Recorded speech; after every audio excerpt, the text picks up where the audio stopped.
کہ کاش میں بھی اس زندگی میں مطلب یعنی میں نے اتنے جو سال ہیں مثلاً یعنی مجھے میٹرک تک جو میرے سال تھے میں نے ان کو ضائع کر دیا تھا، مجھے احساس نہیں تھا، مجھے پڑھنے کا پتہ ہی نہیں تھا، میرے اندر مطلب یہ شوق نہیں تھا کہ میں کتاب پڑھ لیتا، لیکن ابھی میرے اندر ایک شوق پیدا ہو گیا ہے کہ میں کتاب پڑھنے لگا ہوں، لہٰذا اگر یہ شوق میرے اندر، یہ ذوق میرے اندر پہلے پیدا ہو جاتا تو میں پتہ نہیں کتنی منزلیں طے کرتا، پتہ نہیں میں کتنی منزلوں کو سر کرتا۔ تو یہ ان کی بات تھی۔ میں نے ان کو بتایا کہ اچھا ابھی تو آپ کو ادراک ہو گیا ہے، ادراک کا مطلب پتہ چلنا، ابھی تو آپ کو عقل آ گئی ہے، اب کی آپ کی سمجھ میں یہ بات بیٹھ گئی ہے کہ مجھے کتاب ہی پڑھنا ہے۔ تو شاعر اصل میں تشریح کی طرف آپ لوگوں کو بتانا یہ چاہتا ہوں کہ شعر شعر میں مطلب کیا کہنا چاہتے ہیں۔ تو ظاہر ہے کہ فراق گورکھپوری عشق کی حقیقت کو بیان کرتے ہوئے کہتے ہیں کہ عشق کرنا کوئی گناہ نہیں ہے یا گناہ کرنے کی بات نہیں ہے، بلکہ یہ اللہ تعالیٰ کی جانب سے، اللہ کی طرف سے ایک ہدایت ہے، اور عشق وہی کر سکتا ہے جسے توفیق ہوتی ہے۔ عشق چاہے حقیقی ہو یعنی اللہ سے کیا جائے، یا مجازی ہو یعنی انسانی دنیاوی حوالے سے کسی کو اپنا محبوب بنائے، دونوں ہی انسان کو زندگی کی حقیقت سے روشناس کرواتے ہیں۔ دونوں عشق کرنا یعنی انسان کی جو زندگی ہے، انسان کی زندگی کی حقیقت جو ہے کہ انسان کی زندگی کی حقیقت کیا ہے، تو اس سے اس کو پہچان کرواتے ہیں، اس کو پتہ چل جاتا ہے کہ اللہ تعالیٰ نے مجھے اس دنیا میں پیدا کیوں کیا ہے۔ جس طرح علامہ اقبال رحمۃ اللہ کا ایک شعر ہے، اور وہ یہ ہے کہ یہ علامہ اقبال رحمۃ اللہ کا نہیں کسی اور شعر کا ہے، یہ عشق نہیں آسا اتنا ہی سمجھ لیجئے، یہ عشق نہیں آسا اتنا ہی سمجھ لیجئے، ایک آگ کا دریا ہے اور ڈوب کے جانا ہے، یعنی یہ عشق نہیں آسا۔ تو گویا جو عشق کا راستہ چننا ہے یا اس عشق کے راستے کا چناؤ کرنا ہے، تو وہ زندگی کی اصل حقیقت سے روشناس کرواتا ہے۔ یعنی جس بندے کو عشق ہو جاتا ہے تو اگر وہ، میں نے جس طرح پہلے ہی بتایا، اگر کوئی اللہ تعالیٰ کے احکام کے ساتھ عشق کرتا ہے تو کر سکتا ہے، کوئی قرآن پاک کی تلاوت کے ساتھ عشق کرنا چاہتا ہے تو کر سکتا ہے۔ ظاہر ہے کہ قرآن پاک کی تلاوت جو بندہ جتنی زیادہ کرے گا اتنا زیادہ ان کو ثواب ملے گا۔ تو شاعر نے یہاں پہ کہا ہے کہ وہ بندہ جو عشق کا راستہ چنتا ہے، عشق کے راستے کی چناؤ کرتا ہے، عشق کے راستے کو منتخب کرتا ہے، وہ زندگی کی اصل حقیقت سے یعنی اس کو روشنائی سے ہو جاتی ہے، اس سے پتہ چل جاتا ہے۔ یعنی زندگی گزارنے کے لیے شاعر نے عشق کو لازم قرار دیا ہے، لیکن ساتھ ہی یہ بھی کہہ دیا ہے کہ ہر کسی کے بس کا یہ روگ نہیں، کہ یہ ہر کسی کی بس کی بات نہیں ہے کہ ہر کوئی اس کو کرتا رہے، یعنی یہ قسمت اور مقدر کی بات ہے کہ اس راستے پر کون چلتا ہے۔ یعنی عشق نام ہے طلب کا، فنا ہونے کا، اپنی ہستی کو مٹا کر محبوب کی ہستی میں مٹ جانے کا، اور اس راستے پر وہی چل سکتا ہے جو مستقل مزاج ہو، جو ثابت قدم ہو،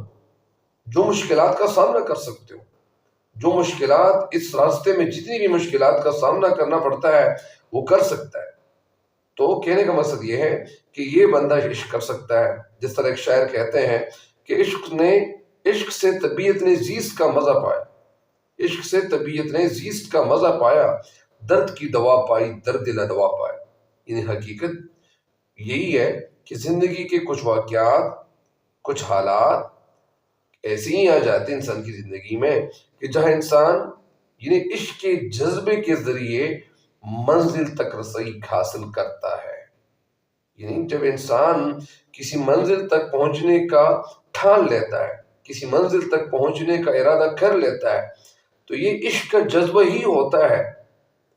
کہ اس منزل تک رسائی اس کی ہو جاتی ہے۔ جس طرح یعنی ہمارے صحابہ کرام رضی اللہ تعالیٰ مجمعین تھے، تو ہمارے صحابہ کرام رضی اللہ مجمعین نے کلمہ حق کیا، اور کلمہ ان کے دلوں میں یعنی گھر کر چکا تھا، کلمہ یعنی طیب لا الہ الا اللہ محمد الرسول اللہ انہوں نے دلوں سے پڑھا تھا، لیکن باطل کے سامنے انہوں نے کبھی یعنی ہتھیار نہیں ڈالے، کیونکہ ان کا جو ایمانی طاقت، ان کی ایمانی طاقت وہ بدرجہ اللہ تعالیٰ نے ان کو عطا کر رکھی تھی، لیکن انہوں نے ظلم برداشت کیے، لیکن کلمہ طیبہ زبان سے جاری رہا۔ یہی عشق ہمیں کربلا کے میدان میں بھی نظر آتا ہے، جہاں گھر بار سب لٹا دیا، اہل و عیال کو شہید کروا کر خود خوشنودی یعنی اللہ تعالیٰ کی خوشنودی میں سر جھکا کر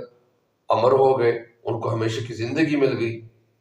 جس طرح ایک شعر کہتے ہیں کہ صدق خلیل بھی ہے عشق،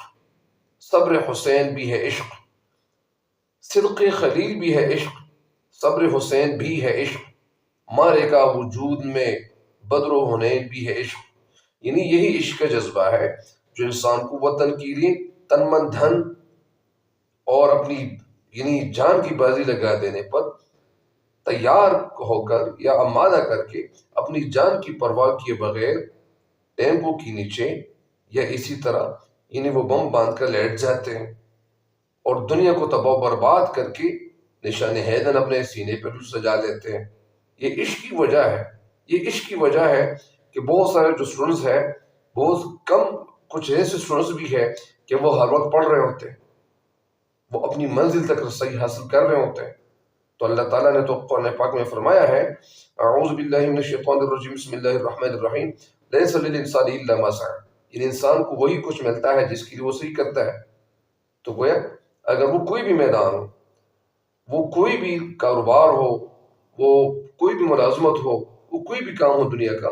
لیکن اس دنیا کے کام کے لیے اگر محنت جاری رہے تو اللہ تعالیٰ اس کی محنت کا صلہ اس کو ضرور دیتا ہے۔ تو گویا یہ عشق ہی ہے جس کا نعرہ کبھی پہاڑوں کی بلندیوں پر گونجتا ہے تو کبھی صحراؤں میں، کبھی جنگل اور بیابان میں گونجتا ہے تو کبھی جنگلوں میں، کبھی میدانوں میں، کبھی صحراؤں میں۔ یعنی یہ عشق کے جذبے سے بھرپور لوگ ہوتے ہیں۔ اس لیے شاعر کہتے ہیں کہ یہ توفیق ہے، گناہ نہیں ہے، یہ ایک طاقت ہے اور ایک سمت ہے، ایک طرف ہے، ایک منزل ہے، اور یہ عشق ایک ایسی قوت ہے، ایک ایسی طاقت ہے جو انسان کو یعنی مسترق رکھتی ہے، انسان کو بے چین رکھتی ہے عمل کے لیے اس وقت تک کہ جب تک انسان منزل کو نہیں پا لیتا۔ یعنی جس طرح عرض کیا کہ وہ بندہ کہ جس طرح یعنی اللہ تعالیٰ نے بہت سارے بندے پیدا کیے ہیں، تو اللہ تعالیٰ مختلف بندوں سے مختلف کام لے رہا ہوتا ہے۔ مثلا ایک بندہ ہے، اس نے موبائل کو مطلب یعنی انوینٹ کیا، ایجاد کیا، دوسرے بندے نے مطلب اسی طرح پہلے گراہم بیل نے جو تھا وہ ٹیلی فون ایجاد کیا تھا، انوینشن۔ اسی طرح ایڈیسن کے حوالے سے یہ بات ہم سنتے آئے ہیں۔ بہرحال تحقیق کرنی چاہیے، بہت سارے مطلب ایسے لوگوں نے، میں نے مختلف لوگوں سے سنا تھا کہ جو ایڈیسن ہے انہوں نے بلب ایجاد نہیں کیا تھا، وٹ ایور۔ یہ مزید لوگ اگر وہ تحقیق کرنا چاہتے ہیں تو تحقیق کر سکتے ہیں، لیکن یہ میں نے کسی ٹیچر سے سنا تھا۔ بہرحال کہنے کا مقصد یہ ہے لیکن انوینشن پہ ان کا نام لکھ چکا ہے، تو لہٰذا بہت ساری ایسی باتیں ہیں، بہت ساری ایسی ایجادات ہیں کہ وہ لوگوں نے حاصل کی۔ تو بہرحال امید ہے انشاءاللہ اب اس شعر سے استفادہ ضرور کریں گے، اور اس شعر کے ساتھ ایک شعر ہے کہ ہوش والوں کو خبر کہاں بے خودی کیا چیز ہے، ہوش والوں کو خبر کہاں بے خودی کیا چیز ہے، عشق کھیجئے پھر سمجھیے زندگی کیا چیز ہے۔ اور یہ عشق کا جذبہ ہی تھا کہ حضرت ابراہیم علیہ السلام نے یعنی آگ کو خاطر میں نہ لاتے ہوئے انہوں نے مطلب چھلانگ لگائی۔ جس طرح علامہ اقبال رحمۃ اللہ کا ایک شعر ہے کہ وہ بہت اچھا شعر ہے، انہوں نے جو کہا ہے کہ بے خطر کود پڑا آتش نمرود میں عشق،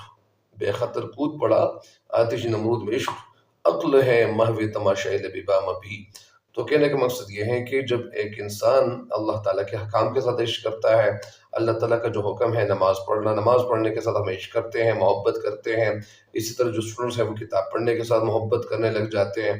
تو وہ اسٹوڈنٹس اگر وہ کتابیں پڑھتے ہیں تو کتابیں پڑھنے کا یعنی مطلب یہ ہوتا ہے کہ ان کو اللہ تعالیٰ منزلیں آسان کرتا ہے۔ بہرحال امید ہے کہ انشاءاللہ جس طرح شعر کی تشریح سمجھانے کی کوشش کی ہے آپ کو سمجھ آ جائے گی،